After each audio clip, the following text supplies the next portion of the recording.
Good evening, I'm Jeff Vallon. What began as a peaceful vigil for a Jacksonville man shot 3 months ago turned tense on the south side tonight. Keegan Von Roberts was killed July 20th during a dispute with neighbor Michael Centani. Von Roberts was killed on his own property, but Centani argued it was self-defense. Last month, the state attorney's office deemed the killing justified, but Von Roberts' family vehemently disagrees. First Coast News' Katie Jeffries was at the vigil and joins us live with more. Katie? Family and supporters of the Von Roberts family say they are baffled and angry about the state attorney's office and Jacksonville Sheriff's Office decision to not press charges in this case. Now, at a vigil tonight, which was at the Von Roberts home, they pushed for a Jacksonville Police Accountability Council made up of citizens not connected to JSO. But it was at that vigil that things took a turn. Justice, no peace.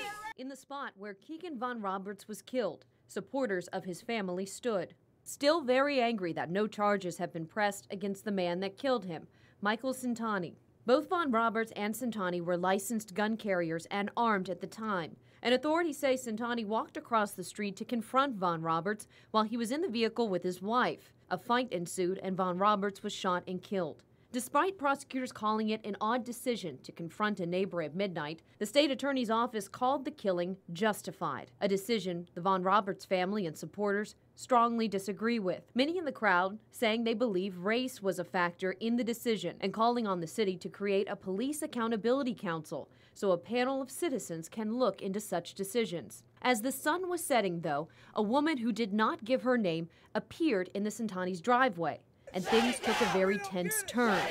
We don't get it. Shut it down. Supporters upset their vigil was interrupted. It's wrong that people come into this neighborhood like they have and do the things that they do. Eventually, she left and went back to her driveway. Keegan's mother says she will not give up the fight for justice for her son.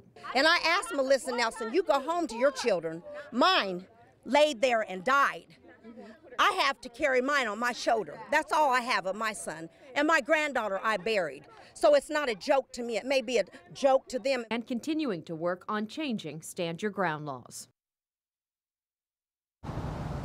Both families still live in the homes right across the street from one another. And prior to that confrontation that you saw there, a lot of the talk was about trying to get charges pressed, as well as establishing that police accountability council, something that supporters say they will continue to fight for, and they also say that's something they believe the city desperately needs.